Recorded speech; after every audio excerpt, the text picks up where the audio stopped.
so we'll go ahead and get started here. Do you want to do Let me roll call here. Morning, everybody. So Jill, I know, is on the phone.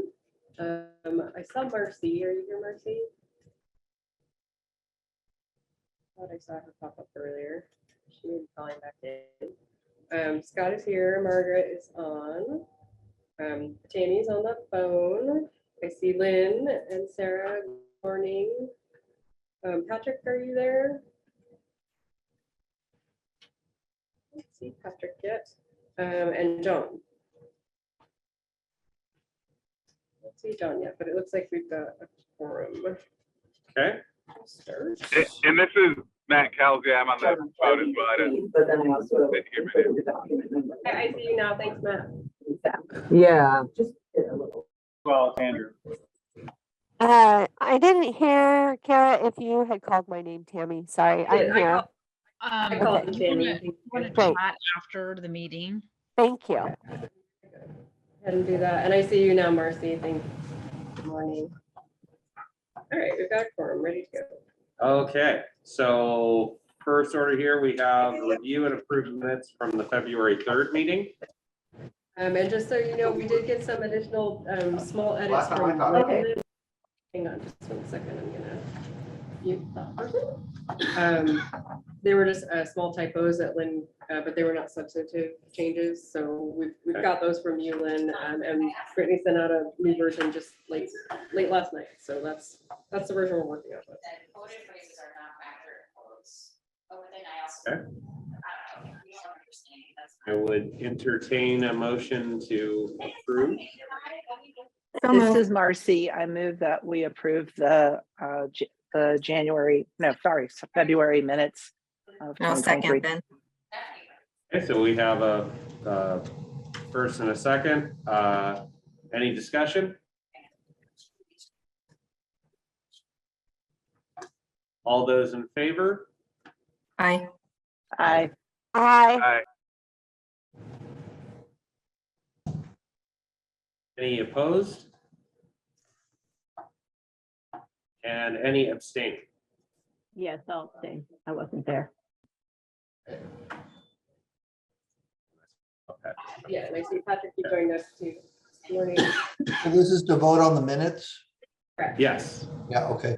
There were some edits that were proposed, by Lynn, just kind of recently. Are those going to be reflected in the minutes that we're acting upon? Yes, yeah, we mentioned that there were some non-substantive edits from Lynn brought forth and that those were emailed out, so that was what we voted on.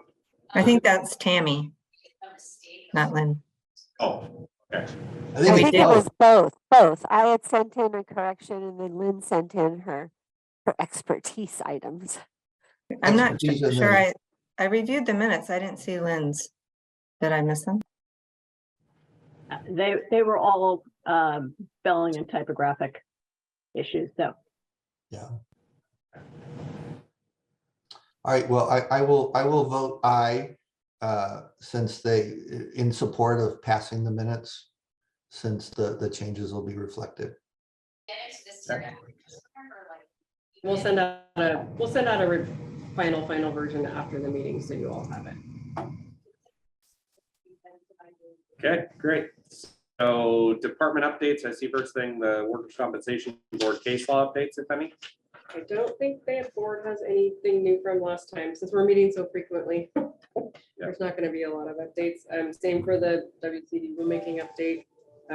We're in the same place we were last week, which is, I think the record's open for another few days on the medical fee schedule. So if folks have written comments, they can still submit those before we move on the minutes, sorry, multitasking. Move on the rules. So, but that's all we have for updates today. Okay. So 2023 legislation review. And I see first up, we have LC 3731. Yeah, and I believe Katie is here from AFL-CIO, so she was going to kick it off. And Katie, maybe you can give an update too about where the draft language, the status of that is. And I do know that the board is available for technical questions on this particular topic, if you have them. So. Great. Yeah, thanks. Hi, everyone. It's great to see you. Thanks for letting me join. Katie Tyson with the Oregon AFL-CIO. Thanks for the opportunity to talk about this LC 3731. Really excited to finally get a bill number on this guy next week, hopefully. It's been a fun, slow process in the legislature. So what I thought I would do is talk about this in pretty high terms today. I think that will help the discussion. And then I know Kate from Northwest Workers Justice Project and Giovanna have some firsthand experiences with clients on this issue. So want to turn it over to them to speak a little bit on that too. And then happy to open it up for discussion and questions. So like in the highest terms, the problem that we're trying to solve here is around workers' compensation claims that have a no rehire agreement in them. So I think, as you all know, this doesn't happen. It's really hard to tell how often this happens, frankly. But we've talked to many workers at this point who have a no rehire clause in their workers' comp settlement. And so that's not just the place of employment that they're currently at. Sometimes that includes any affiliated business or parent company.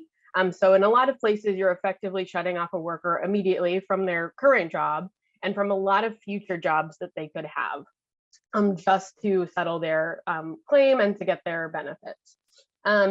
So I've talked to many workers that this applies to. Unfortunately, oftentimes, in addition to a no rehire clause, there's a confidentiality clause. So it's really hard to find folks who are able to speak to this issue. And it really creates a problem that we're seeing both in terms of the economy and just the process for the claims. I asked the division to pull some data. So, and you all are more familiar with these numbers than I am. But there in 2021 there were over 24,000 accepted disabling claims, and then an estimated 40,000 accepted non-disabling claims. So even if 1% of those had a no rehire clause, that would be 645 Oregonians immediately out of work and locked out of their industry. And I'll walk out and I'll talk through an example on like locked out of industry, because I think this really disproportionately affects folks in more rural areas. And these are pure examples. But if you're a Fred Meyer worker and you sign a no rehire and you live in Prineville, there's not a lot of other grocery stores that aren't under that subsidiary that you could go to. And so not only are you immediately removed from your job as you're healing, if you want to go and try and get a job at another grocery store of any of that parent company, you are not allowed to even apply for that job. Another good example is healthcare, right? And I know that at least in the legislature, we're talking a lot about the workforce crisis. And I know Matt can talk about this in a lot of high detail. If a nurse is locked out of a whole healthcare system in an area, that doesn't leave a lot of options for them in a time that we are actively looking for nurses and need nurses, right?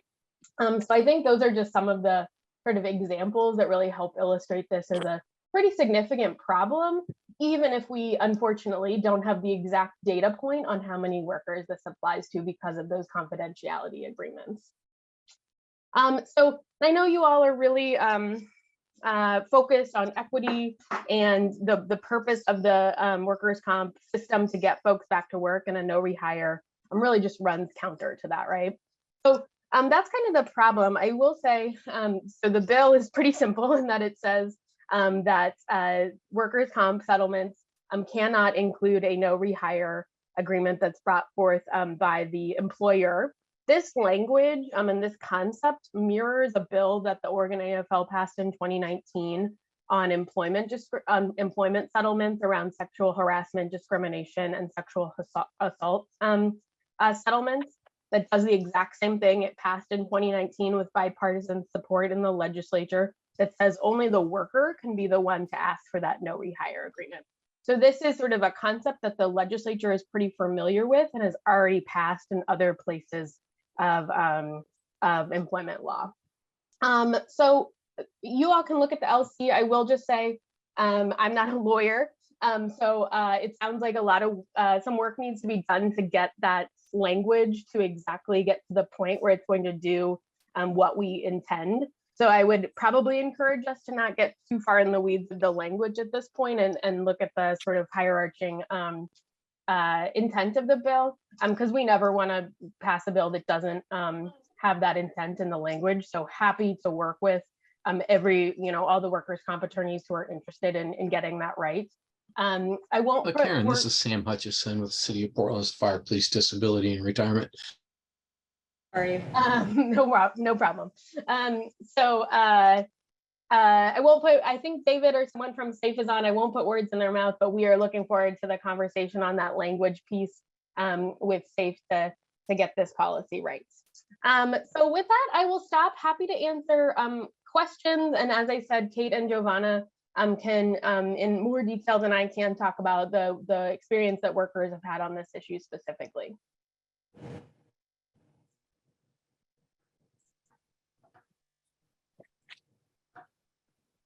Great. Do we have any initial questions before Keith and Giovanna can chime in? I see Margaret's hand.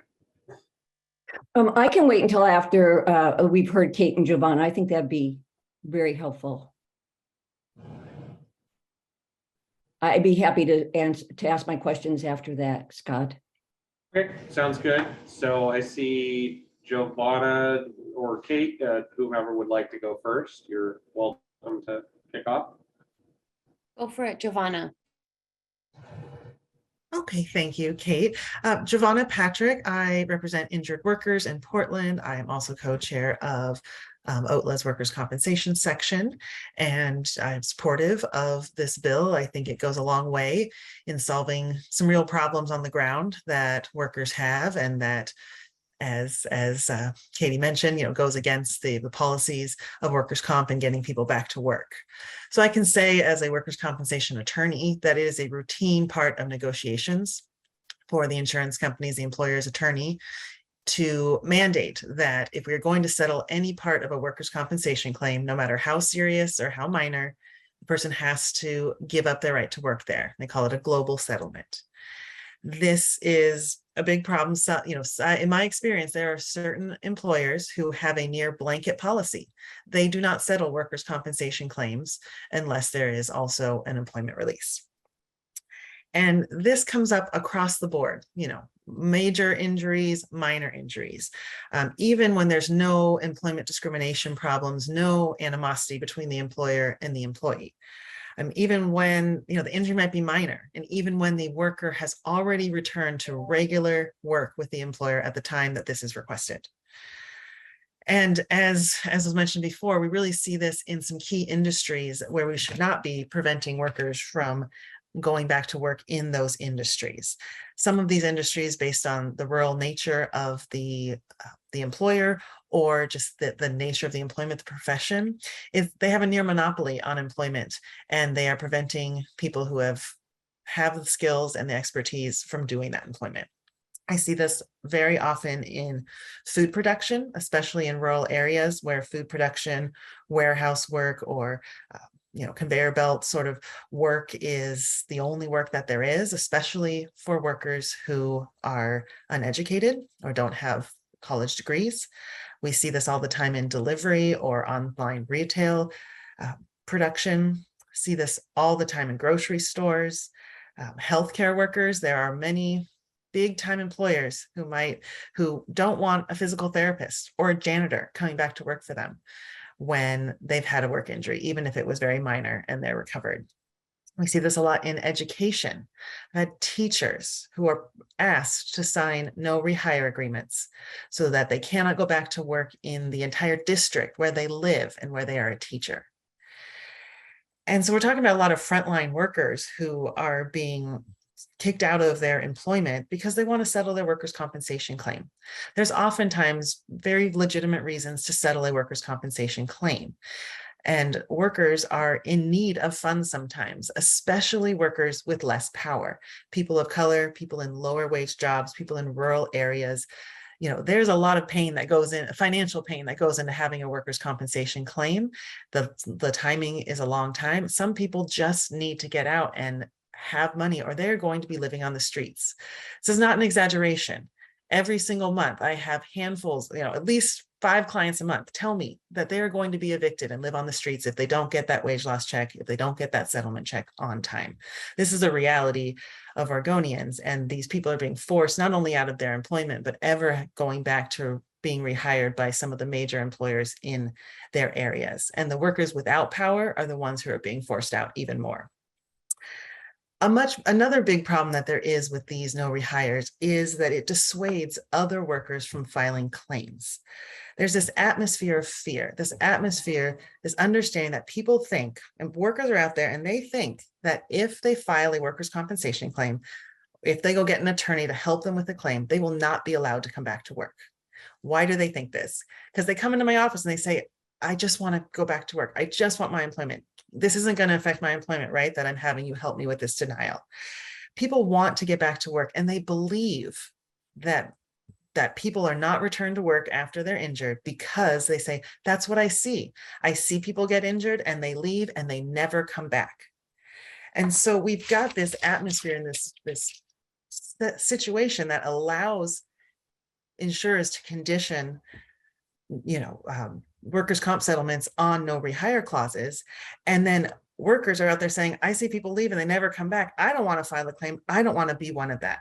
That perpetuates this belief that is contrary to the goals of workers' compensation, which is to get people better and get people back to work. So we need to put this choice back in the hands of the worker. We need to make people understand, both as a perception and as a reality, that workers who have been hurt are not damaged goods, that they can get back to work. They oftentimes do get back to work, and they should. That's what we want to be showing workers. And I'd also like to point out that oftentimes this is not coming from the employer, which is an even more difficult part of it. I have many workers who I bring this up to, oh, they want you to quit your job. They're very offended. They go to their supervisors, they go to their boss, they go, what are you talking about? You want me to leave you? You've accommodated me, we're working together well, you just gave me this promotion, whatever it might be. And the employers say, I don't know what you're talking about. I didn't ask for that. See, insurers sometimes asking this, sometimes the employers, but sometimes the insurers not wanting another claim. They're standing in the way of employment, and they're allowed to be the ones to do that. It should be in the power of the worker to say whether they want to go back or not, whether they want to negotiate that point. And,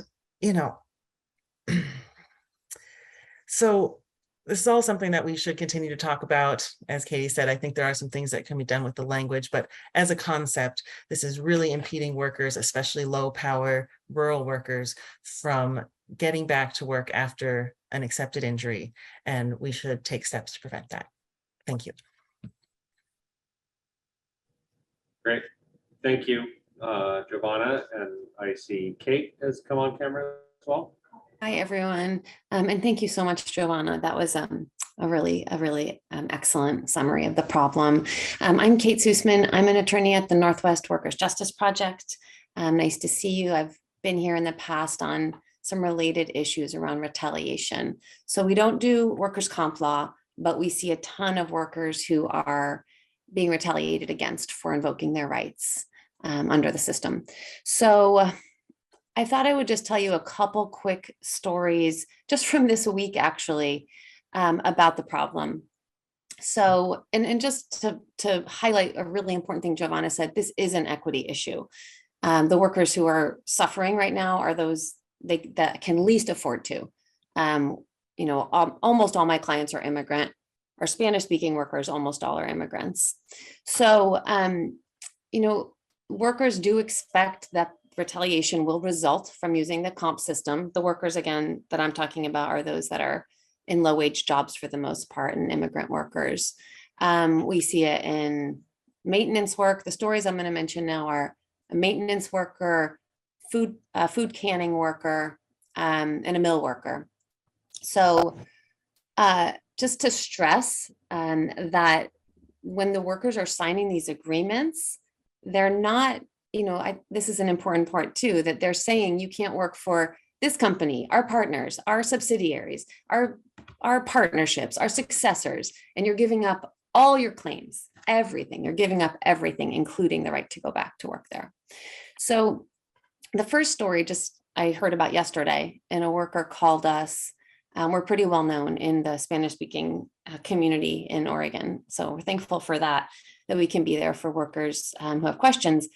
And this worker worked at a cannery and found out after he had signed his settlement agreement in English that the agreement included an employment release. This had not been explained to him. There was an interpreter interpreting what the attorney said, but it was never explained to him that he was giving up his right to go back to work. He said he was agreeing to retire. He's not an older man, but that's how he later understood it. He wants to go back to his job, but he signed these papers. He can't. Well, we're trying to see if it's within the window where he can do something about it, and we're connecting him with a different attorney who hopefully who I know will be much more diligent. But that worker said to me, we trust the attorneys to help us.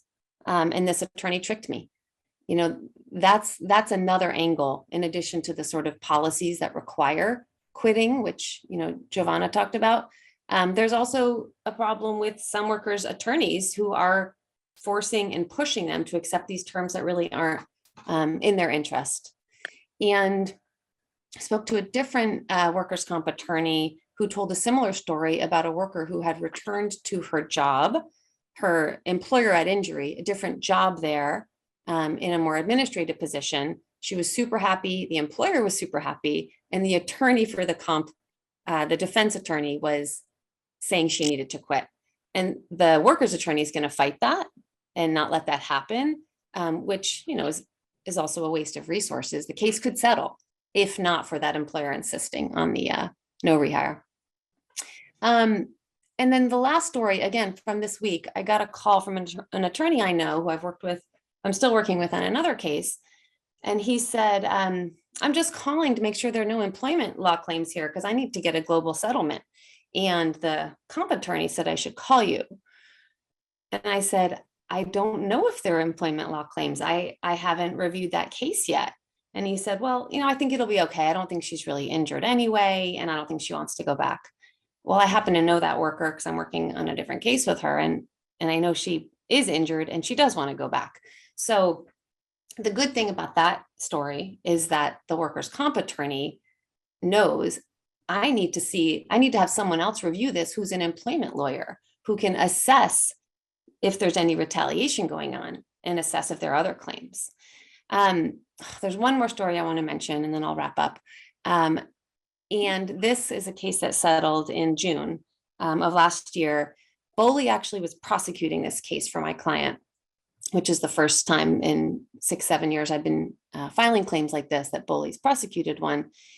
And similar to what I talked about with the cannery worker, the comp attorney had basically said that he would get his client, my client, to agree to quit. Well, my client didn't want to quit. He loved his job. He actually just applied for a promotion and he wouldn't agree to it. However, the comp attorney had told the employer's attorney, we'll get him to quit. It's fine. So then my client shows up at work and is fired there on the spot and marched out of the building and fought, wanted to get back to work there, but couldn't because of that employer, the defense attorney, really their policy to not let that worker come back. So, it's this perfect storm of all these factors that I've mentioned, and workers do need to settle their cases.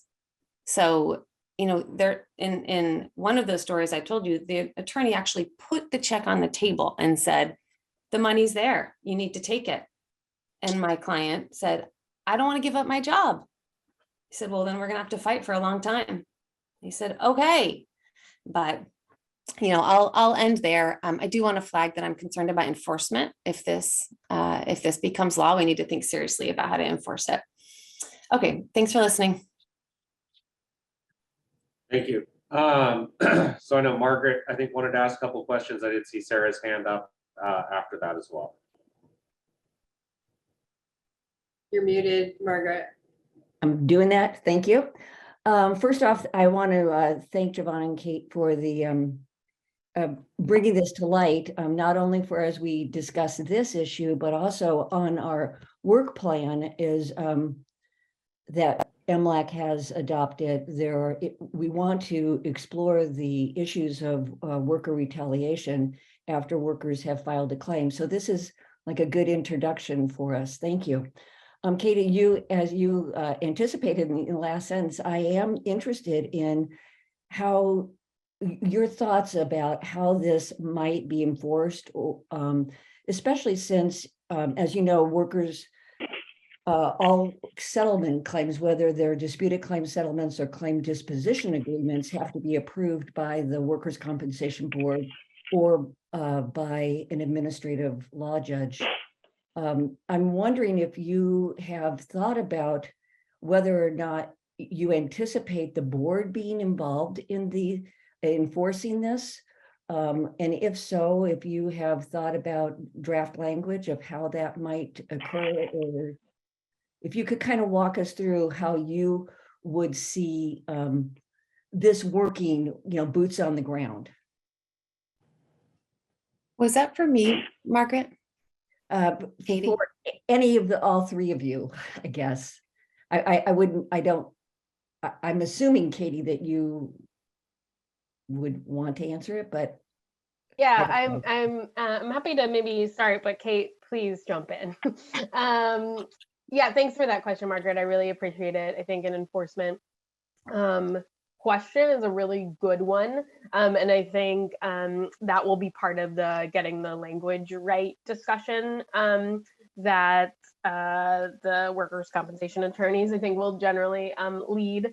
But I would say, if we can use the current enforcement mechanisms that already exist for workers' comp claims and fold this into that feels like the easiest and most effective enforcement method to me. I don't know if Kate or Giovanna want to say anything in more detail. Well, we have the enforcement structure under the Workplace Fairness Act too, which Katie mentioned. And I think there's still issues on how employers are trying to navigate around the requirements of that law. But that is a framework under our discrimination statute. I was just lucky to sit in on the OTLA workers' comp bar meeting, and there was an idea around a sworn statement that has to be signed saying that the worker requested the separation themselves and that it wasn't brought up by the employer or the defense attorney or what have you. So that's another idea that I think is interesting. And Giovanna, I don't know if you have thoughts too. Yes, thank you. I just wanted to point out that, right now the board does enforce settlement agreements, the CDA and the DCS. Those have to be reviewed by board members and approved. And, that is to protect workers. That is to make sure that there are not provisions in there, especially when the worker doesn't have an attorney, but even when they do, to protect them, to make sure that employers and insurers are not inserting things in there that they shouldn't, and to make sure that it's reasonable even. And so there's already that enforcement mechanism within the board that could be extended, as mentioned, through a declaration or another way of handling that. I also think that the ways that the Workplace Fairness Act is enforced with sanctions and other ways that it could be enforced to show it. It could also be considered like a per se violation, a per se retaliation, or per se retaliation against an injured worker or a disabled person. That's the way that we handle reinstatement in general, under 659A.043, it's per se discrimination to not return an injured worker to their job at injury if they meet the statutory requirements. So there is a lot of options, and that's something that certainly would be up for additional discussion with this group or a group of interested individuals. Thank you. Great. So I see a lot of hands. I'm going to try and go in order here. I saw Sarah. Thank you, Scott.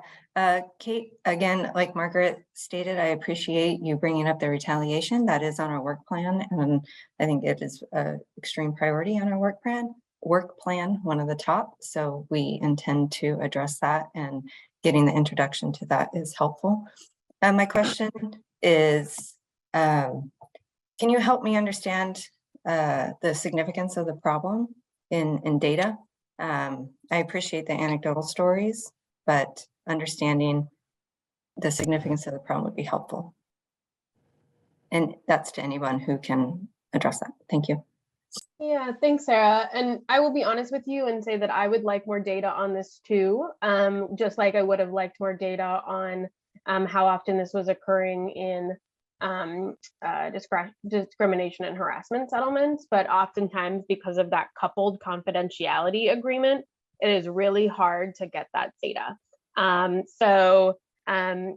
I asked the division whether or not they have data on this. And so you all should certainly chime in here if there's a different answer, but there was not readily available data on this. And so, you know, as I said at the start, even if it's 1% of workers in 2021, that's 645 Oregonians. So we would say that even one worker who's locked out of their industry, locked out of work is too many. So that's kind of the data point that I've been able to work with. But I agree with you that I would like more data too. But I think that doesn't negate the fact that it's a problem. Thank you. And I see Lynn. Thank you, Scott. Just a couple of questions. I have some experience with global settlements from my past work life. And in my experience, they occur because there's an employment claim and there is a workers' comp claim, but they're two totally separate agreements handled by different attorneys. Are you saying that these are actually, employment language is actually part of the workers' comp agreement in these cases? I can answer that question if you'd like. Thank you. Workers' compensation right now, you can only settle workers' compensation claims through a workers' compensation settlement, which would be a CDA, DCS, or stipulation. So in a global settlement, workers have to sign at least 2, if not 3 agreements. If it was an accepted claim at one point and now it's being denied, then they'll sign a CDA, DCS. If you're including an employment release, there will be a separate employment release document. However, it is a global settlement, meaning the worker is not free to only sign the CDA and DCS and not sign the employment release and continue their employment. The money and the settlement, all 3 are conditioned on all 3 being completed. So even though they are separate agreements, they are interrelated and do not stand on their own. Well, they are separate agreements, though. They're still separate agreements.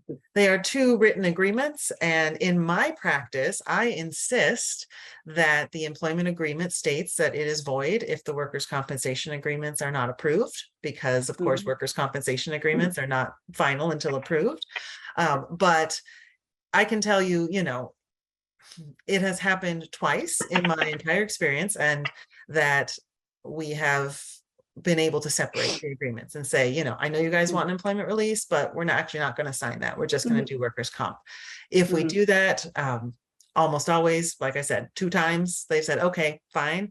And those 2 times have been insurers who are not as involved in the employment side of things. So there's separate agreements, but they are a global settlement. So I guess, thank you, Giovanna. Question, I think, for the division. So does the workers' comp law would allow us to get into employment issues? I mean, they seem like they're 2 completely separate areas, even though I understand what you're saying and I have experienced what that is. Yeah, and that I think is part of the problem, is that they are separate. And so there's no one keeping an eye on these employment agreements. There's no one protecting these workers, especially when they don't have lawyers, from signing these agreements. I can tell you a story where I negotiated a global settlement agreement. My client was going to agree to quit her job. And the way that works, we draft up the agreements. And then, you know, once they're finalized, the person quits their job. The employer brought my client in the next day, sat her down with an employment attorney of theirs, had her sign an agreement that she did not understand because she speaks Spanish, gave her final check and sent her on her way. The insurer didn't even know this happened. We were beside ourselves that this had happened. That wasn't the plan. The plan was we'd agreed to something, but there was a date for it, and they took advantage of her. And she didn't know any better. And she just did what her employer asked. So some oversight into the way these employment matters are being resolved would be a positive thing for workers, for employers, and for insurers. Thank you. And I see Kate's question in the chat, and I think it would be helpful to have the department talk about how they perceive this issue. Thanks. Robert from the board, the board is the settlement folk. The division doesn't get involved in those. Robert, are you on? I think I see you. Yeah, I'm here. This is Robert Partington. I'm managing attorney from the board. The question. We see these agreements, these separation employment from employment agreements. I think it's mostly in the context of mediations where they're presented, and I'm no longer with the hearings division and I hadn't done the mediations for some time, but yeah, they're routinely presented. But you're right. I think our jurisdiction is over, the 4 elements of workers' compensation benefits under ORS Chapter 656. So that's purely our jurisdiction.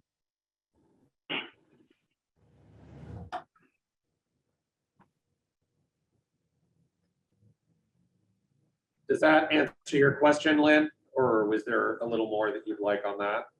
No, I appreciate that. Thank you, Scott. I'm done. So I see Matt's hand. I think it would be helpful somehow if we could get data. But I do know anecdotally from our membership or former members that this is the standard of practice for many of the larger health systems in the state. So Providence, OHSU, Peace Health, this is the standard. It does have a chilling effect on our members with going forward because they build seniority. They work within these systems for a long time and develop some identity with that system. And so when they know that the standard is a separation agreement, it does have a chilling effect on going forward with how they're going to settle their claims or not settle their claims. And I have reached out to folks and they can't speak to this because of those confidentiality agreements. So would be interesting to see if we could get some kind of, what would it be called? I'm not a lawyer. Is it indemnity or something so that they could speak to it? And I would also like to see those larger systems come and speak to this and tell us how often they're invoking these agreements. They should keep records on it through their human resources departments. So I'd be curious to hear their responses. I do know that it displaces nurses who are working in rural areas that have one system that they can work for. They may have to sell their homes. I know of nurses who have had to sell their homes and move, or take travel contracts because they can no longer work for the employer. And nurses have a high rate of injury. It's because of the way that the system is set up. And if I know in one of our previous meetings, it was mentioned that there shouldn't be a punitive factor here, right, in work comp. And it feels like this punishes the worker. So I don't know. I think that's just for broader discussion. So not necessarily a question per se, but more some comments to say that this is the standard of practice in the industry of the folks that we represent, and it has a lot of consequences that are not helpful for the healthcare industry and for the workers, the nurses on the front line, and also all their colleagues in the other professions and hospitals. So thank you.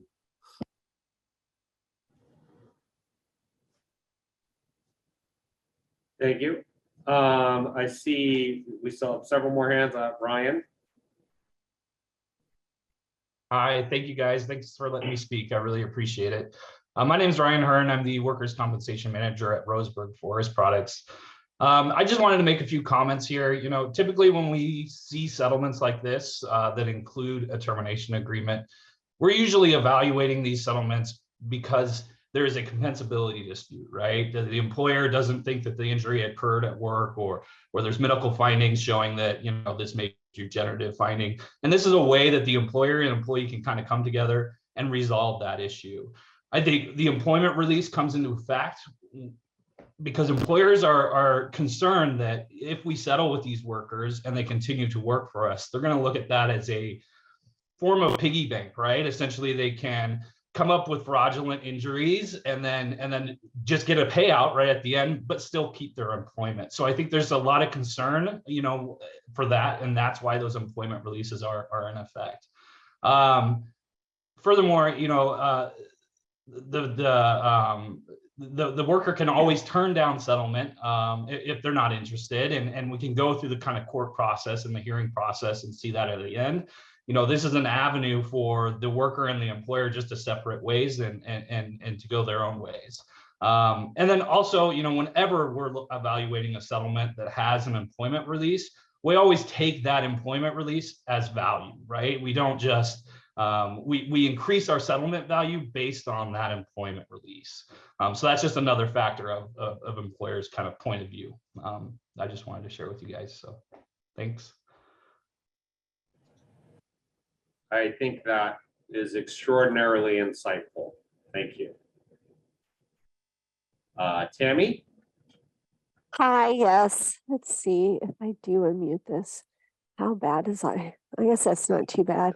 I had a bone spur taken out yesterday and I feel like my eyes are still 99% closed. So I would like to talk a little bit about like the employer side. I, really thank Katie and Kate and Giovanna for speaking. It drives me crazy when I hear some of these stories of what some of these employers do to employees. Giovanna, your employee where the employer sat them down and made, that's just unreal. I don't know what kind of suit you could file, but I certainly would file that. For us, what usually happens for us if we're going to do a DCS or a CDA, if an injured worker becomes extremely unreasonable in their demand and we are unable to reach what we consider a reasonable demand, then we might say, well, the only way we can get that additional money is if we do an end of employment agreement. And it's up to the injured worker to say yes or no. They don't have to take it. They can stay working for us and do a DCS or a CDA. Anytime somebody is offered a settlement, the injured worker has the right to say yes or no. Also, we have had some employees that are just really angry. They cuss everybody out. They post the worst horrible things on Facebook that you've ever seen. And we don't want to keep that employee. They're disgruntled, they're angry. And so we would like to negotiate that in a settlement. This isn't, I can't remember what the statistics are that you were talking about at the beginning, maybe 6%. I mean, for us at my employer at Maeve Trucking Company, it is far less than that. I would need to just really go through and add those up because it is a minimal amount. So I hate to, take away an employer's rights to do something. I would like to see if there's a way to, like, I don't know, maybe take away all those NDAs, maybe, carve it out so it's so much easier on the worker and the worker's not being discriminated against. If there's a way to find that it is more fair without removing something from the employer, I'm wondering about that if that's even possible.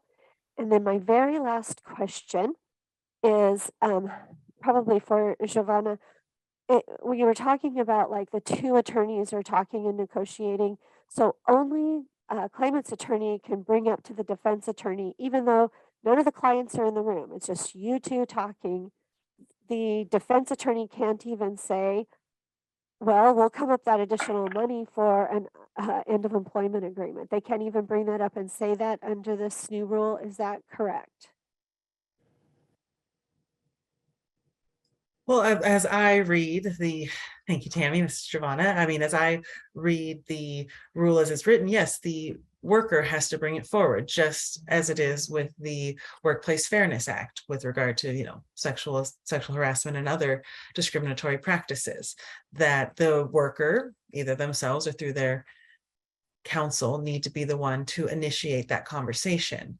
Because what happens now, and I can appreciate what you're saying about your practice at your employer, but what I see across the board is we want to settle this case. We insist on a global settlement offer, or so global release, and can never come back to work there, even when they're currently working for the employer, even if they have an accepted serious claim, accepted surgical claim. And it's put on the table as, if you want to settle, it is absolutely required. And we're not going to negotiate it. We're not going to even let you change anything in the employment agreement. So in those situations, yes, we believe it's safer for the workers and more in line with the purpose of workers' comp to have that only come from the worker, not the employer. Okay, thank you. That's all my questions. So I see Marcy's hand. I know we have two others that have requested to talk as well, but we'll let Marcy go first. Thank you. I mostly just have a comment or two. I work for a labor union, and I have been in the utility industry for, I don't know, nearly 25 years, I guess. And I am either extremely ignorant and unknowing, or we just have a different space. I am not at all a benefits expert. When I was asked to join this board, I acknowledged that this was something that was going to be a steep learning curve for me. I'm appalled that we are actually even having to address this issue. I have direct experience with family members. I have experience with individuals who you can give people a choice, but no matter how you slice it, some folks don't have a choice. When you are the sole income earner who are responsible for putting food and shelter for a family, you may look at something and it's not really a choice. You do what you have to do to survive. There are companies that are holding companies that own so many different entities and so many different industries. If I think about one organization and all the places that I could not go when I left that company, it's mind-boggling. So I guess I would just like to say that everyone's not operating from the same morals, I suspect, or from the same principles. I'm not going to categorize all employers as bad or misleading, but I think it is incumbent on everyone, whether this is truly an MLAC issue or belongs somewhere else. I just hope that folks recognize that even disenchanted employees have a right to come to work and be able to be treated and not be closed off from employment for, it seems like, forever. And I'm very concerned if that is indeed the impact, whether they are non-English speaking as a first language who don't understand, whether they're just pressured, whether they're people who are so desperate to get treatment that they no longer can get access to. It doesn't matter what the reason is. We shouldn't be closing people off from work, not to mention at a time when every industry, every one of us on this call can identify how we're struggling to get workers. So thank you for letting me just address my concerns. And I certainly will be doing some research moving forward to see if this is a problem or if it's just not something I experience because of our collective bargaining agreements, and the employers that I deal with are desperate to get people back to work or at least keep them in the industry. Thank you. Thank you, Marcy. I think that's a great point about, I know I have a broken record about the kind of common values or common set of values that we talk about on MLAC that's on our website that's broader than just affordability or business concerns alone.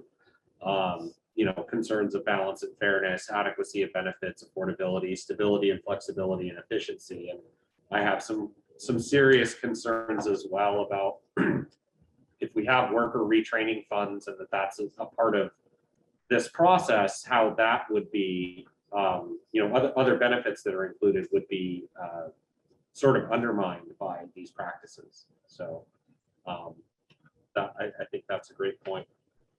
I see Rebecca's hand. Thank you. I'm Rebecca Watkins. I don't always attend all of these. So for those of you who don't know me, I'm an attorney and I practice in both employment and workers' compensation realms. When I first looked at this new proposed legislation, a lot of concerns did come up. From my point of view, it's a fairly substantial change and impact on the ability to settle when you have a workers' compensation claim. I would first note that I think there's been some discussion about whether this really is a workers' comp statute provision, and it really isn't. I mean, I think like the board member indicated, the board has jurisdiction over workers' compensation claims. This is about employment relationship. It is something that isn't governed by the workers' compensation. If you, at this point in time, tried to put in we want the employee to give up their employment into one of the settlement documents that the board reviews, they would reject it and say, this is not within our jurisdiction, we can't address this. And so this doesn't really fit in 656 at all in terms of, it has nothing to do with whether you process a claim and how you process a claim. It has to do with whether the employment relationship is settled separate from the workers' compensation claim, and then whether we should restrict that ability between the employer and the employee to settle. I hear the stories here that there's some bad actors. There's bad actors on both sides. We probably, any of us that are practicing in the realm or have worked with employers or employees know that, right? But there's also been mention about things like anti-retaliation provisions, people who aren't allowed to go back to their jobs, but we already have laws and statutes that address that. We have an anti-retaliation statute, 040, 659A, 040. We have reinstatement reemployment statutes that already outline the right to go back to job for an injured worker. So we're not talking about those types of things. This statute instead is addressing just settlements. It's addressing whether or not there should be a restriction on the ability of an employer and an employee to enter into some sort of settlement when there's been an injured worker situation. There's been a couple of mentions about the Workplace Fairness Act, and my guess is that's probably what prompted the thought for this legislation. Let's make something like the Workplace Fairness Act restriction on settlements.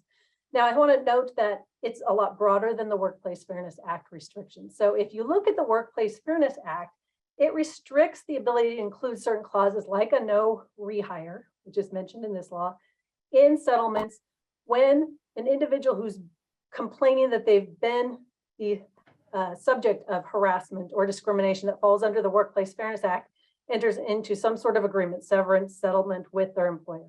In those circumstances, then there's a restriction on it. It's not a broad restriction across every type of settlement that exists between an employer and employee. And I think the legislature just amended it effective of January 1st of this year. And that clarifies that even more, that the idea is that there's settlements between an employer and employee that do not fall under the Workplace Fairness Act, because there is no claim between the two that there's a dispute that there was harassment or sexual harassment or racial discrimination. And so this one is broader because it essentially says that if there's been a workers' compensation claim, you can't have any kind of settlement agreement between the employee and employer, even if there's no dispute and they both want to end the employment relationship that includes these clauses. So it's broader than that. I think you also have to look at the fact that reinstatement reemployment rights, which are included in this as a prohibition on including them unless the employee asks for it, is an additional concern because employees, it's very different than a no rehire act. You can't come back and try to get future employment. The Reinstatement Reemployment Act give the workers a right to return to that job at injury, right? For 3 years, essentially, meeting other requirements in the statute, as Giovanna mentioned earlier, but it's a mandatory requirement. An employer has to put an employee back to work if they get the release and show up at the door within 3 years from the date of injury. So if you have a restriction on settlements and including that, then essentially there's not a resignation of employment. The employment release doesn't have that effect because they could sign it one day, the next day, because they can't waive the reinstatement reemployment rights, show up at the employer's door and say, okay, now I got to want to go back to work and the employer wouldn't have any option. It's an obligation, a mandatory obligation. How this impacts settlement, where it should be two parties looking at whether between the two of them, it makes sense to settle. In the workers' compensation realm, it becomes up because in workers' compensation, you get value for not being able to go back to your regular job in the form of permanent impairment, in the form of work disability benefits, in the form of vocational services. So when we're settling one of those claims with this, maybe the worker hasn't even been at work for several months, and we're settling a big workers' compensation claim. If you settled that claim and then can't include something like a reinstatement waiver of reinstatement and reemployment rights, then you're essentially giving the claimant value for the inability to come to work, but then keeping their ability to work. So they would be able to come back right after they get that check and say, oh, I got to work. And because of this statute, the employer would have no option. They would have to put them back to work despite the individual worker already getting the value for that inability to work through the workers' compensation settlements. And there isn't a requirement, of course, to settle. There's a lot of talk about, well, employees shouldn't have to give up their job. They don't. There isn't that requirement. If there's an employer who is violating the Reinstatement Reemployment Act already, there's a method to go through bullying and handle that, right? For those bad actors. We're talking about a settlement though, and this will have a chilling effect. Employers, I know there's a complaint now that some employers want an employment release in every type of settlement. I don't know if that's true. I end up settling things without employment releases from our side of the view fairly regularly, but maybe there are some that never ever settle without it, right? But if you put this into play, the option is not going to be that more settlements are going to occur and they're just going to leave out the employment release. What's going to happen is those people will not come to the table. And then the employers who legitimately want to come to the table because there's a big concern about a huge injury, reinstatement, maybe the employee is going to have voc services but doesn't want to go through them, would prefer to have that lump sum payment or something like that.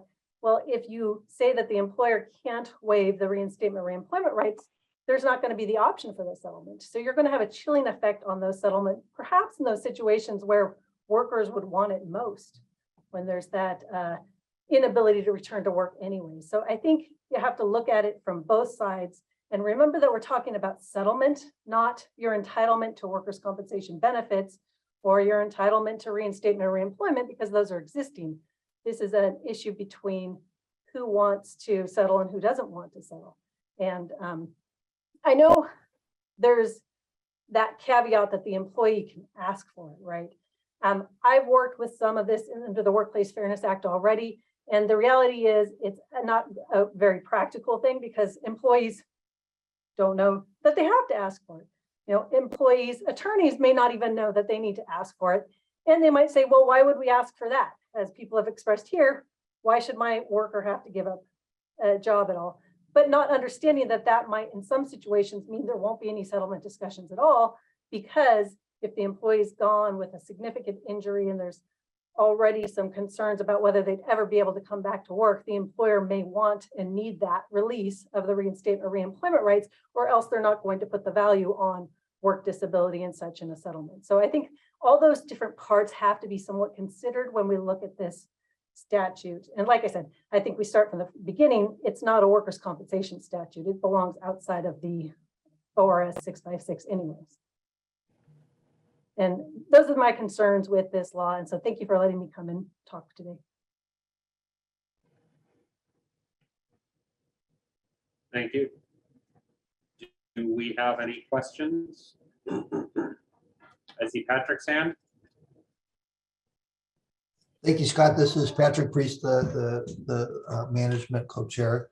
And I really appreciate your explanations, Rebecca, and everybody. I mean, I've learned a lot today, and some really horrible situations that I wouldn't. It makes me sad, horrified that such things can happen.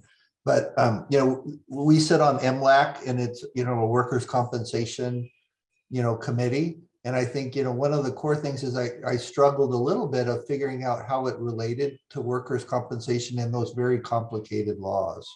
And I don't know, how does it fit within, do we have authority to make these changes? And I think Rebecca alluded to that a little bit. And I don't know, could the division speak a little bit about the overarching workers, the statutes and how does this fit within that?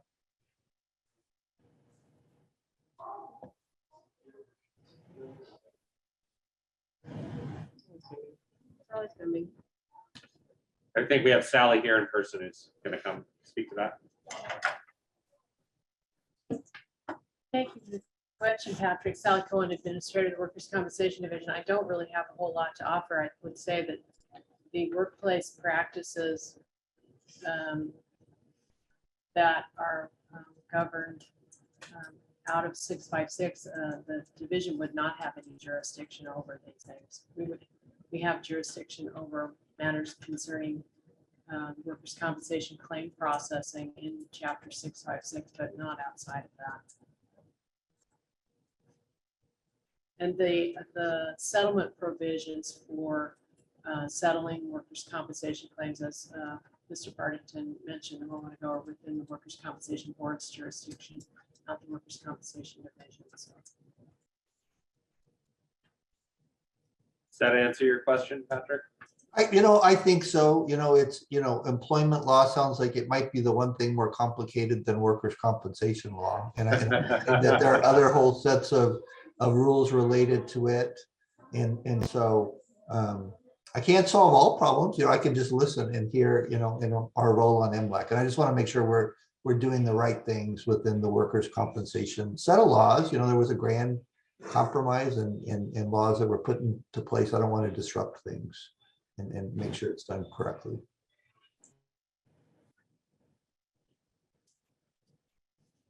I do think, members, that, the bill is not yet out of legislative council.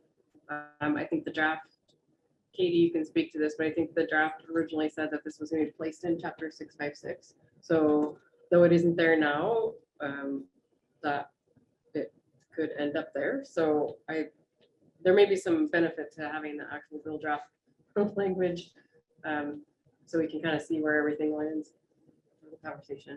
Yeah. Yeah, I think I'm that's happy.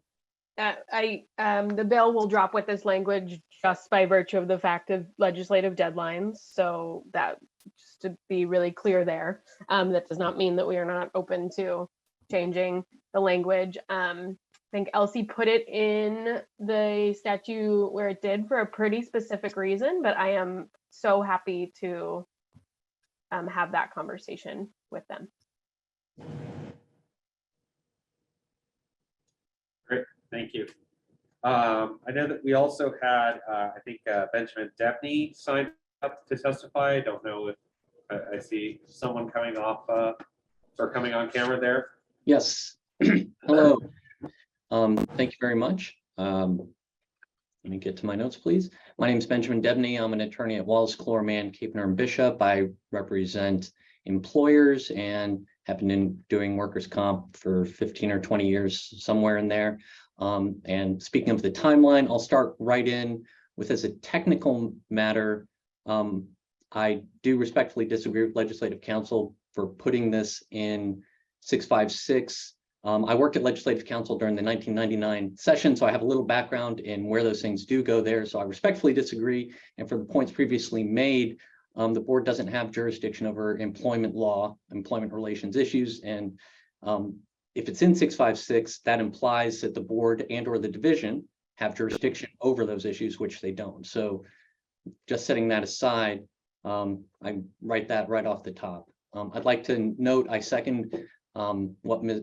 Rebecca Watkins had said, basically across the board. And an issue as to why I'm here is that I do object to the LC 3731 as written, because it basically interferes with the right of contract settlement, which is a meeting of two minds between two parties. And as some others have testified, there's no need. Settlement isn't something that one side is forced to do. It's where you come to it. And in our cases, I would have to say, I've only had a few where there hasn't been an attorney on the other side, which has special provisions to protect an unrepresented worker and extra scrutiny by the board to approve a CDA and a DCS. In all the others, my clients represented by an attorney, the workers represented by an attorney. We're coming to the table with our hands out and trying to find a compromise. And so to that end, this takes one of the issues that's important to many of my clients for compromise, just takes it off the table. And I took some notes regarding some proposed enforcement if this were to become law, to have sanctions and penalties. That would not just chill settlements. In my opinion, that would end them completely. That's antithetical to settlement. The point of settlement for the employer is to tie off and end exposure on a case. That's to get finality. And that does exactly the opposite. It opens up a whole new can of worms. And we've heard some anecdotes for why it's important to workers and why this was brought here. For employers, why is it important to employers to have this? It's been partially testified to previously, but word gets around. And this is a direct flip side and counter to Ms. Patrick's assertion of that these dissuade and chill settlements. Well, the fact that if there isn't an employment release, the worker comes in and word gets around that a worker got a big payout, and suddenly you have a big ramp up in claims and expectations for cash payouts. And along the same lines, a little more specifically, anecdotally, I've had a client who had a worker who did do a settlement without the release, and the worker came back to work and was bragging about the horse they bought with the settlement funds. And again, that is not good for employment relations as a business. So as a basic matter of fairness, I would think that at the absolute floor, if the employer has a good faith basis to distrust the worker, but does not have enough for clear and convincing evidence of fraud, they should be able to settle with an employment release. And that's 99% of the cases that I bring to the table for settlement, because there's just a developed distrust. If it's a simple case, it can often go forward without the employment release. But if there's any distrust and any dispute over whether it happened or whether it's compensable, I, again, respectfully disagree with the prior testimony saying, well, this is barring workers from getting benefits they're entitled to. That I respectfully disagree. That's incorrect, because settlement is a dispute. They're disputed benefits, and that's why they're there to settle. If you want the benefits you're entitled to, just go through the system and don't settle, if that's the only way. But we have disputed, so how do we resolve the dispute? You do it through settlement. And again, coming back to the basic, which is meeting of the minds of two parties of what's important to them to get compromise. And for me, that's usually telling my client, look, you're going to pay more than you want to, and it's usually the worker's going to get less than they wanted, and we both go away unhappy, and that's a good settlement.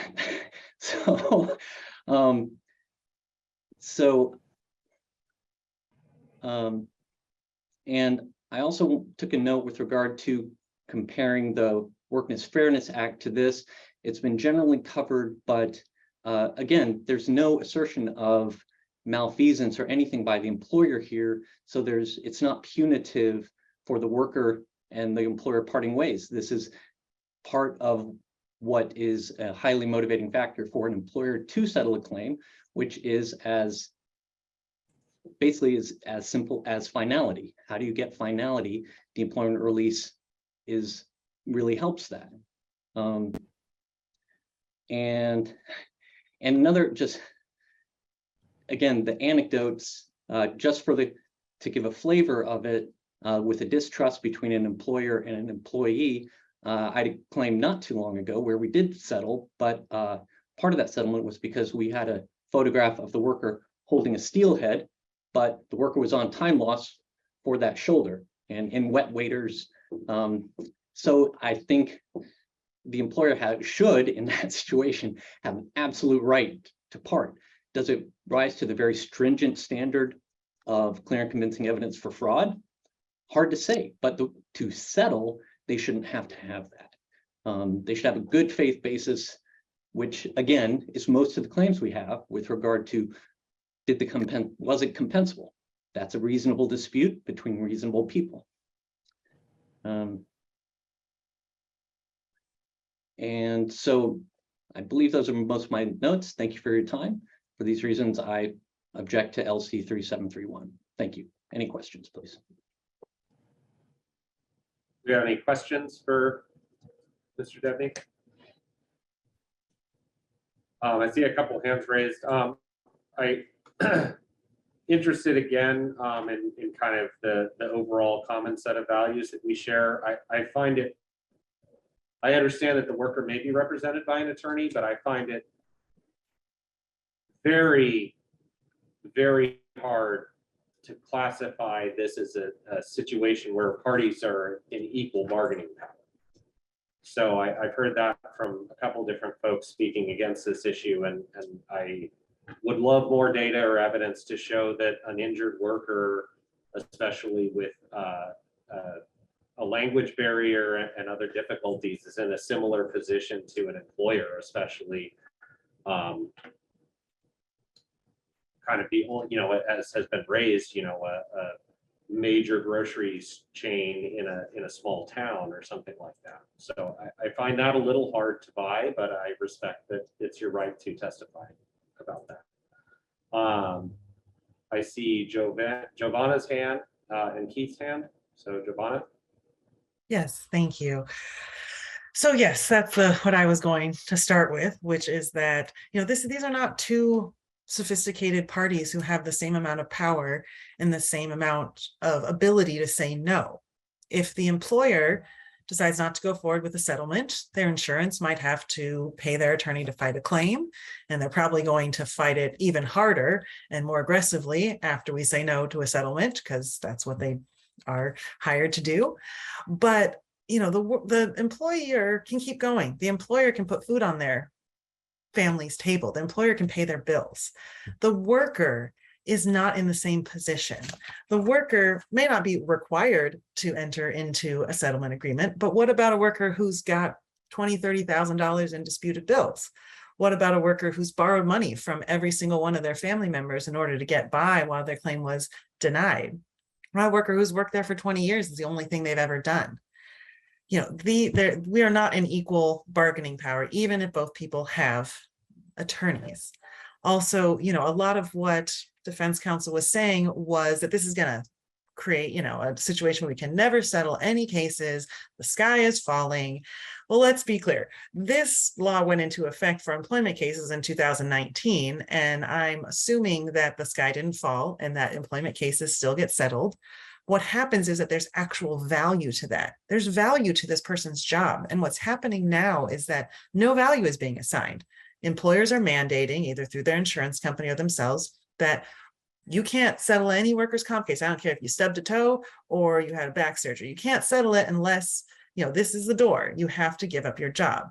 A worker who's there on time loss, injured, their families, you know, had great financial problems, they are not in a position to really negotiate from a place of equality. Also, I'm just frankly offended at what I hear from the employment side, which is that all of these workers are lying, fraudulent people who are just money grubbing, see workers' comp as a way to cash in on money. I'm offended. I help these people all the time. I sit with them and talk to them about what's happening in their lives. That person who bought the horse, you have no idea what that person's life is like. I can tell you a story about one of my clients who wasn't getting his time loss, even though he was entitled to it. And, you know, they agreed he was entitled to it. 4 months later, he's calling me saying, I'm a single dad, and my daughter is telling me that she thinks I don't love her because I can't go to Target and buy her a toy for her birthday. These aren't people who are going out and wasting their money on horses. And if they are, well, good for them. It's not the insurance company's prerogative to judge these people. And that's what you're doing. You're calling them liars. You're calling them fraudulent. And you're saying they shouldn't spend their money how they are spending their money. That is ridiculous. You're not treating these people like humans. You're treating them like data points. These are people with jobs and families who were injured through no fault of their own and who use the workers' compensation system and are now being told that they're damaged goods, that we don't want you, because if you come back, you're just gonna use us as a cash cow. You're just gonna fraudulently file claims. You're just gonna hurt yourself again. Well, if these people are gonna hurt themselves again, maybe we should look at the ergonomics of their job, not blame the worker who had a compensable injury. And let's talk further. I believe that there are employers out there who have written policies, as Kate Sussman said, that say you can't come back to work. If you've been an injured worker, these employers want these workers gone. They've admitted to that here because they're damaged goods. And that is not the way that we should be treating our injured workers.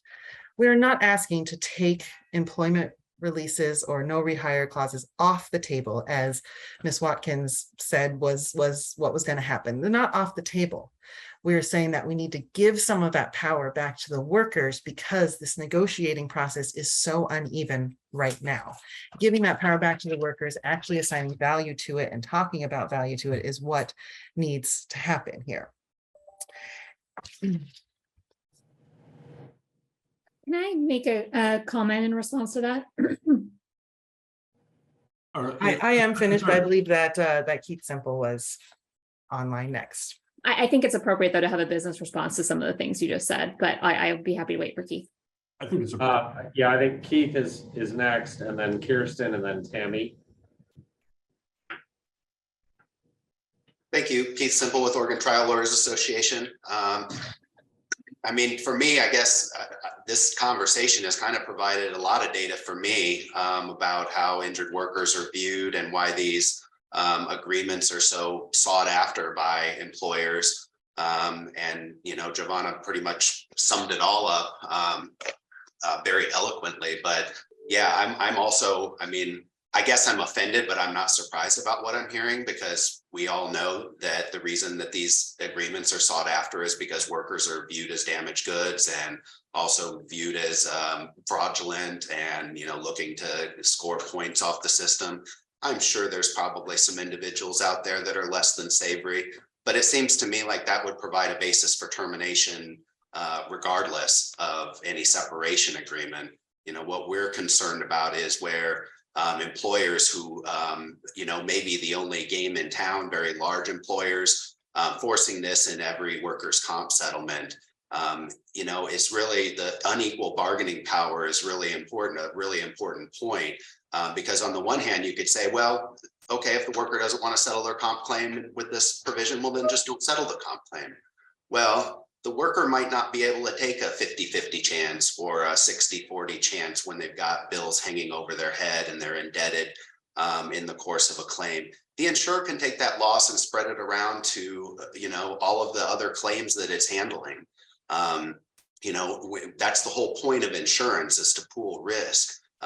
And, you know, that's how things work there, but it doesn't work the same for a worker. They have one claim. They have a risk, and that's why you're negotiating a settlement. And to be told that you can't mitigate your risk in the workers' comp system, you're going to have to take an all or nothing unless you agree to give up your work and not work for any of our subsidiaries or ever apply to us again. There's a reason why there's laws against retaliation, ADA discrimination based on perception of disability and the like. And when you come to a worker and say you have to give up all of those rights in connection with your workers' comp claim, I mean, that really puts the worker in a very, very difficult position of having to take an all or nothing. There's a lot of examples where the party's ability to contract as they see fit is mitigated under the law. Plenty of examples. I'm not going to try and list them all out, but one great example is the whole workers' comp CDA DCS. We've got umpteen different requirements for those, and those infringe on the right to settle as you see fit. And this is really no different. The Employment Fairness Act mitigates your right to contract. So there's plenty of examples where this is done, and we as OTLA support efforts to try and not eliminate these agreements. We're not saying that our clients never want to and have a mutual desire to do a separation agreement, but for it to be presented in a way that it's an all or nothing and you can't do anything unless you quit, it's coercion. I mean, that's really what it comes down to in these situations. It's not just a bargaining between equals. And that's why we'd like to see some mitigation there, at least put some power in the back on the employees side, to not have this be a part of their workers' comp agreement, just based on a blanket provision that we won't do it any other way. Thank you. Thank you. So Kirsten and then Tammy. Thanks. So my comments aren't so much on the specifics of the bill as it is a response to some of the things that Giovanna just said about the business community.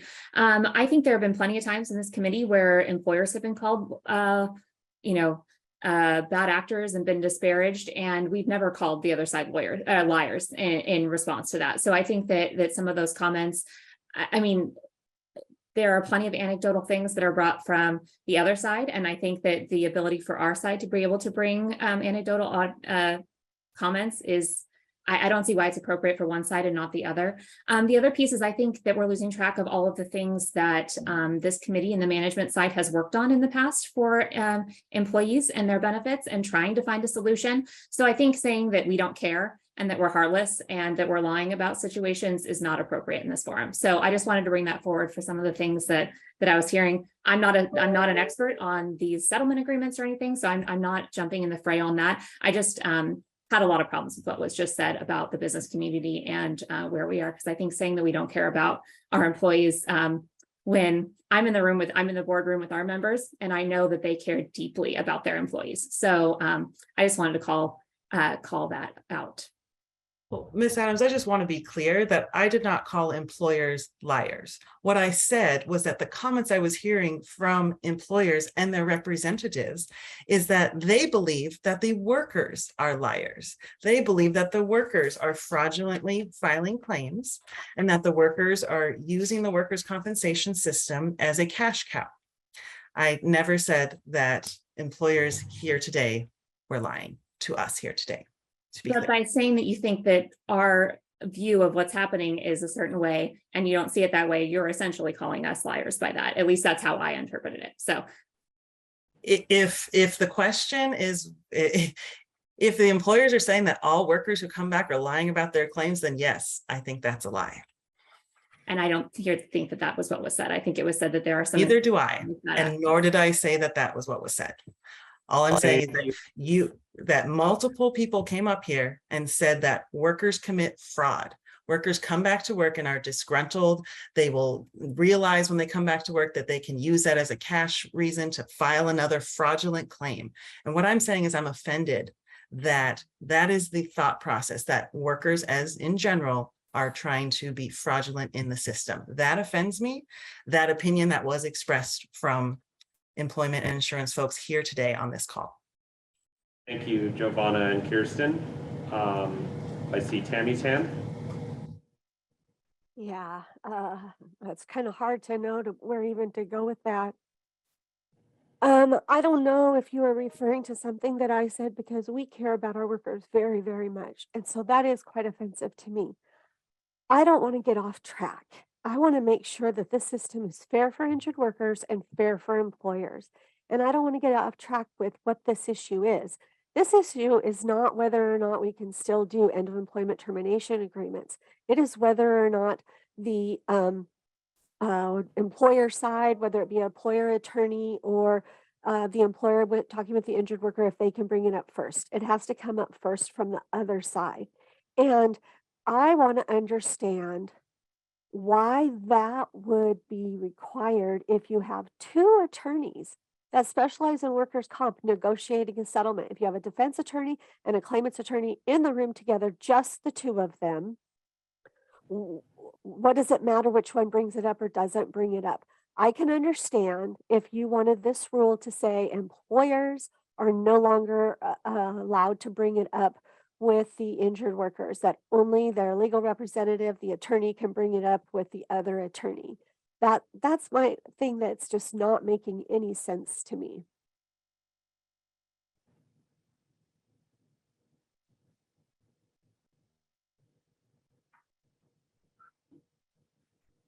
Well, Tammy, I'll just respond. I wasn't commenting on what you had said about the way that you handle your workers. I believe that I had said that, you had provided your perspective, and I was responding to what some other folks had said about how they handle their workers.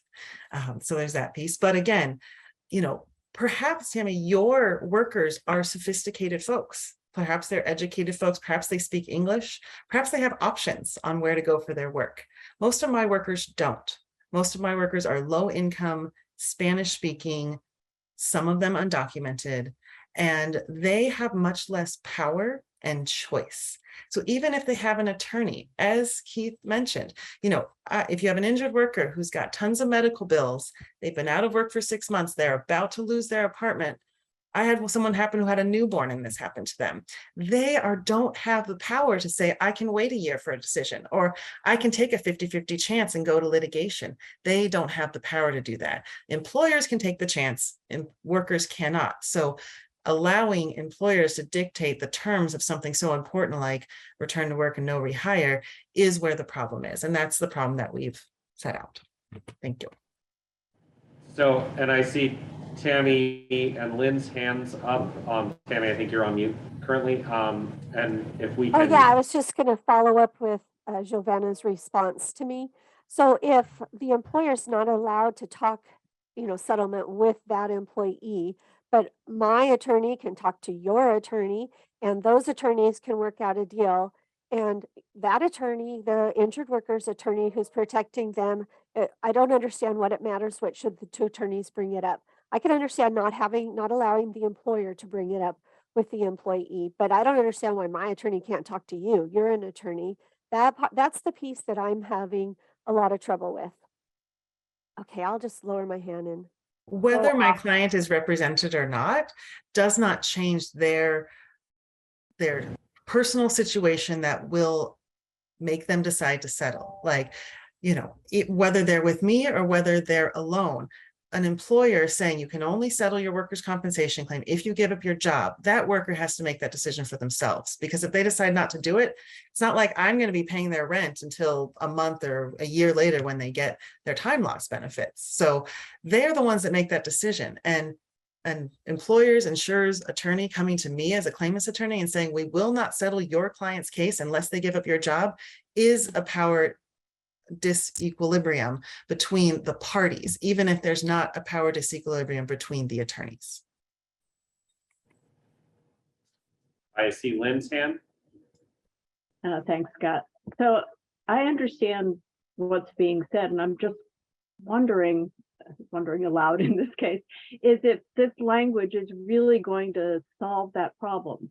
The employer, you have an employee and let's say the employee is in that disempowered situation where they need the settlement. Even if the employer can't say that there's an employment piece, they're not going to settle. And the employee will still be in a pressured position to say, okay, I'll give up my job because I need the settlement. So I'm not sure how having the employee speak first is really solving the problem.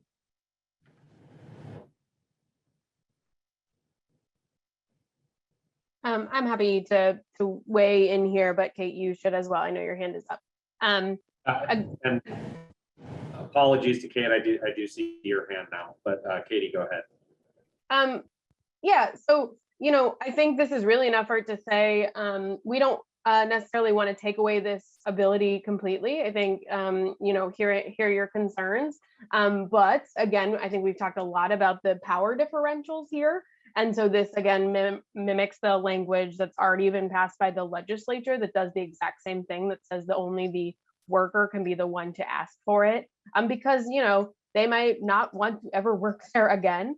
And so that retains part of that ability, but it fundamentally shifts the power dynamics away from employer, where this is happening rampantly currently.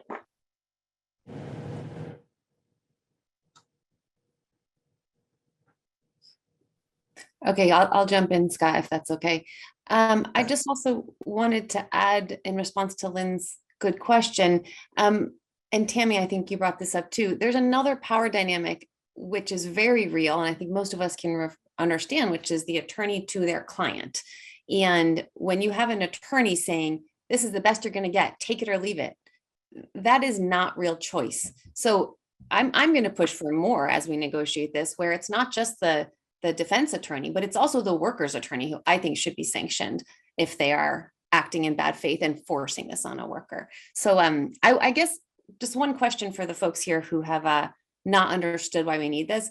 Would you at least be willing to recognize the problem that is large national companies saying, in order to settle your claim, you have to quit?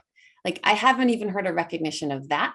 And I wonder if we could at least find common ground on that. Maybe, I think I would feel a lot better because I'm very thankful for everything Giovanna said. And it does hurt to hear the way that workers are talked about in this setting. So I think, Giovanna, you really kept your cool while responding to some things that for me were very offensive. So I see Lynn's hand. Thanks, Scott. And Kate, I personally wasn't aware that there were those kinds of global settlement agreements where you could not work for any subsidiary. So that information has been impactful for me, certainly. But I just wanted to go back to this concern, and you raised it, Kate, and I've heard it a couple times now, that the employee's claimant's attorney is not doing his or her job, or it's creating the problem. I'm not sure why the workers' compensation system, which is what we're talking about here, can or should solve that problem. You have a very good point, but we're still talking about what Chapter 656 in law should be doing, and that's where I'm struggling. I don't know that you'll get any argument from the worker advocates about moving this out of 656.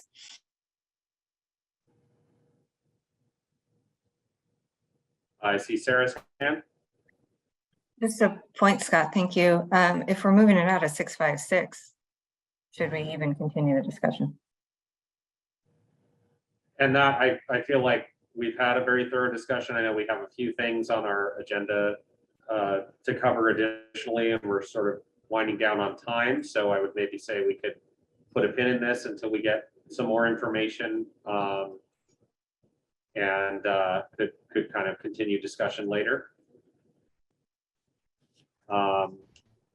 Before we do that, I do see David Varenberg's hand. Yeah, thank you. I'm starting this with the comment that means that I shouldn't have started saying this, which is, I wasn't intending to weigh into this, but the one thing that really frustrated me in this discussion was that often there are anecdotes used by attorneys who are speaking from their personal experience from cases that they had.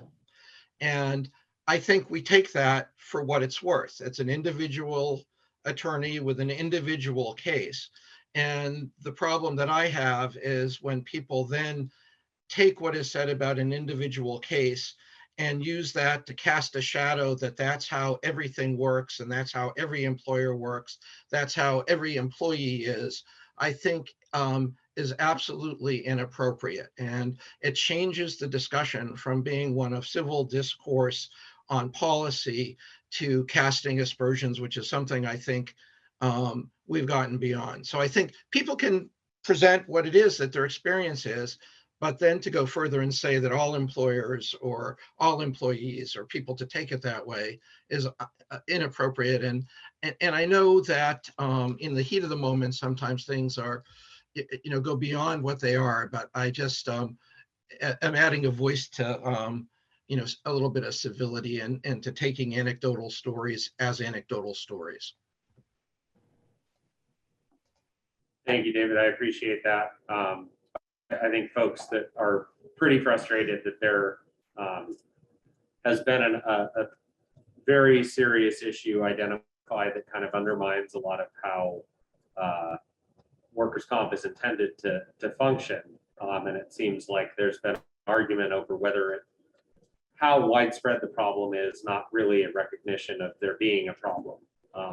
And I think it obviously from my pro-worker bias, an incidence of this happening in a negative situation even more than once or twice is problematic. So, and I think the fact that there are NDAs attached to this, that data is not available or accessible is concerning as well. But yes, I definitely echo calls for civility and discourse about the problem, because I see it as kind of an existential threat to the concept of balance and fairness if it is being utilized as has been described by multiple folks who deal with this on a daily basis. It sounds like I see Sarah's hand, and then we should probably move on. You know, I was looking in the chat at Kate's question. I agree. I had the same question. So I'm looking for, you know, basically jurisdiction about whether this even belongs in 656. And if it does, then maybe we could ask for the division to address Kate's question. And if not, then we can move forward in a different direction. Scott can't see the chat, so it says, has the division ever surveyed how many workers return to their job at injury, and if not, what's the reason they're not able to? And that's not something I think we might have data on who returned to their job at injury, but not the reasons why they did not. So I'm sorry, we haven't done that type of survey. So could we ask for an opinion on whether this belongs here, and we can move on? Yeah, I think that would be appropriate. I think we can sort of put a pin in the discussion at this point and wait to hear back from WCD and whomever else we need to, LC if necessary, on how to move forward on this. I would like to call maybe a 2 or 3 minute caucus, just a very brief caucus before moving on. So folks can grab a quick cup of coffee and we can get ready for the next topics. Okay. So members, I'm gonna hang on just 1 second. Get the chat. I'm gonna put you into your breakout rooms, and we have a place here for Scott to join you in just a second. So I'm gonna send you all off, and the members of the public can just hang out. Starting the recording. Okay. So we're back. I know so we're kind of putting a pin in that issue to be revisited later, perhaps. The next thing that I see, we're going to do a little bit of a switch here to allow Dr. Vern Sabo to talk about HB 3150. Are you ready for me? Yeah.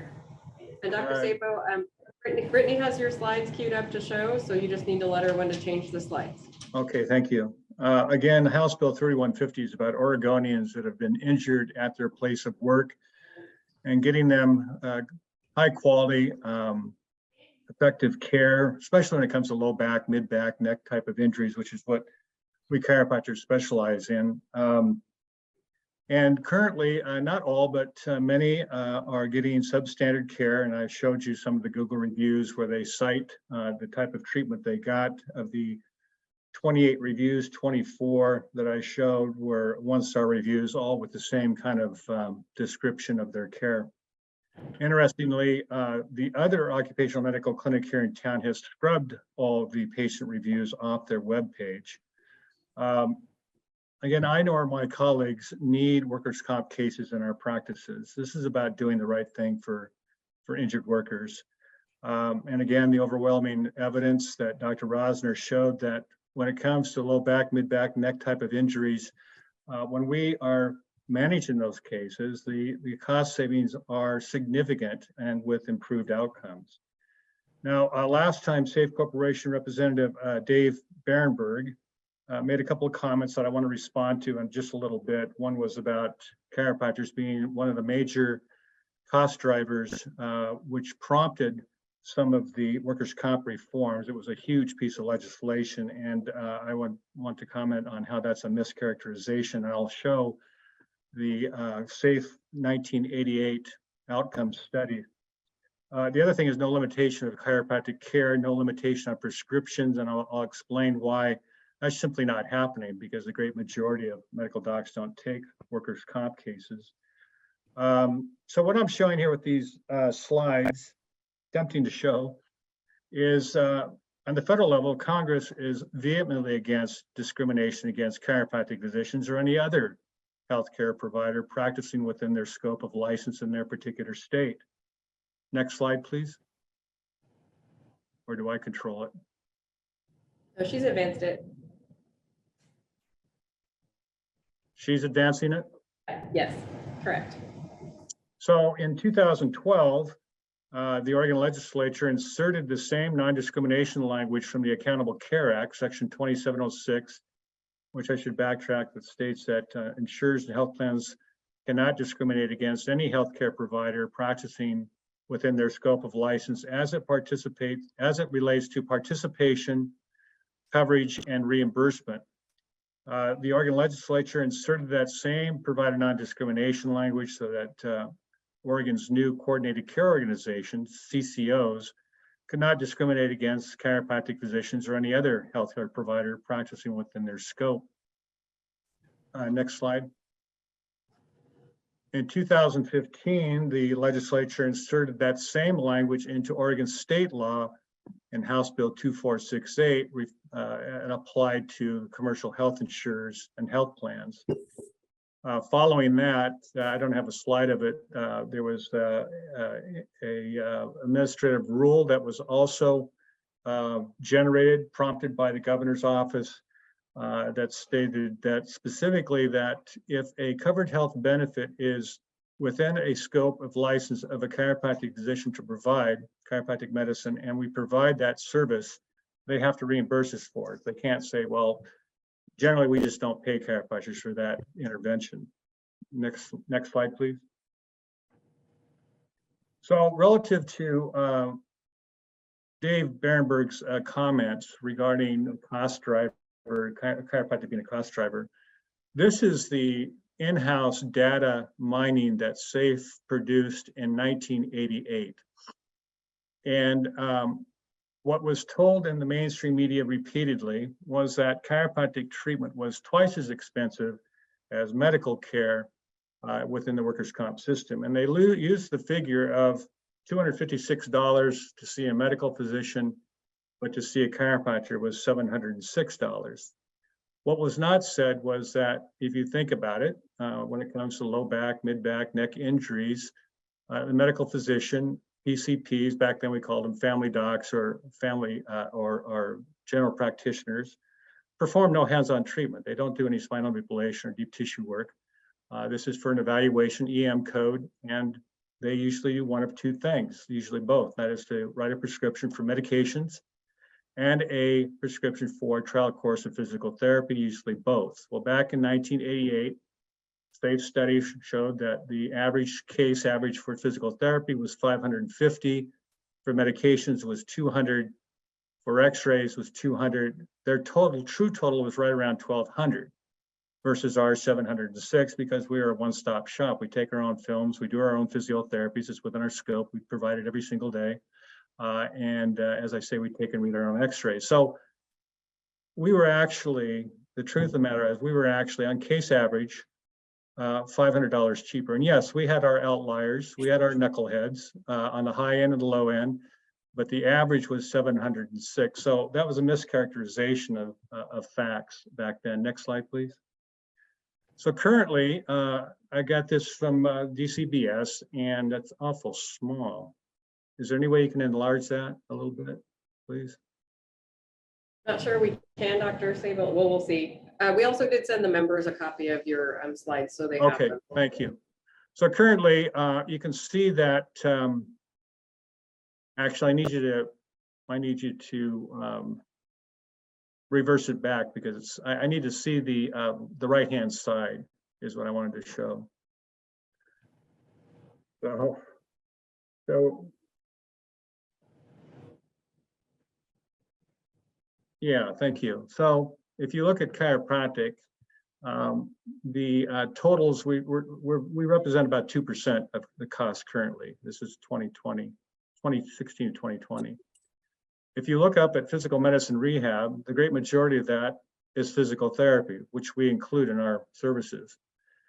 That is in total $68 million plus a few dollars and versus our 3 million. And if you look at radiology, it's 11 million. If you look at medicine, it's 9 million. So the reality is that we would respectfully make the case that if we were returned to full attending physician status, that would result in significant cost savings and improved outcomes for injured workers. And again, this is about getting quality care to injured workers. One other thing that I need to point out is that we lose contact with our patients. One of the other comments that Dave made was that there's no limitation on chiropractic care as far as prescribed medical doctors prescribing more care. The problem with that is it doesn't exist. It's the great majority of medical physicians simply do not take workers' comp cases, and injured workers have a horrible time trying to find someone that will refer them back to us. In fact, it's nearly impossible. And I can tell you the 216 medical providers that send me cases, musculoskeletal cases, back, mid-back, low back. And when I say medical providers, I'm talking about medical physicians, osteopathic physicians, nurse practitioners, physician's assistants, nurse midwives, certified midwives, none of them, not one, except worker comp cases. And so in reality, that simply is not working. They're not referring back to us. And part of the problem with that is we're not available to do a closing exam. When they're at maximum medical improvement, as good as they can get, to do a closing exam. And if they have objective evidence of permanent spinal impairment, we're not there to document that. And what has been happening over the years is the great majority of injured workers, their closing exams are being performed by the IME vendors. And there's an inherent problem with that. DCBS did a 2004 study wherein in their executive summary, they cited that 52% of the physicians working for the IME vendors themselves said the system was biased against injured workers. Thank you. Thank you very much. Any questions?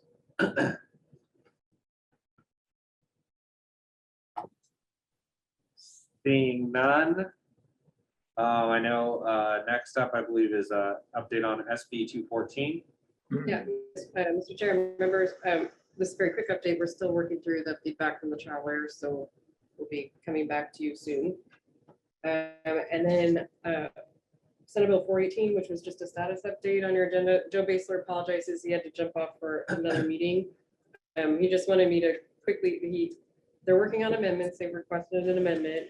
And I'm going to read to you what he described they've asked for, which is to limit the bill to workers that had an accepted workers' compensation disability claim with time loss and wage replacement. The worker would have to be cleared to return to work, and the insurer, not the employer, would cover the wage replacement for time off that the worker had to use to continue treatment by going to a doctor visit or physical therapy. So that's what they've asked for. That probably is in legislative council. I do know the bill just got scheduled next week, but I'm not sure if the amendments will be ready by then, but that's sort of the timing. So that was all Joe was going to say if he hadn't. Great.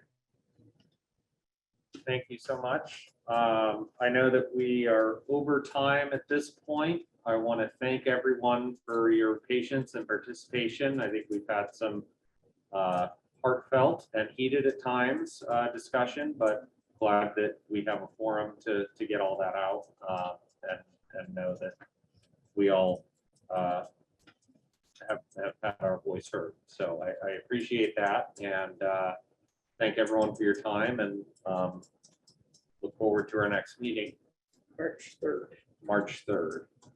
So thank you all. You're adjourned.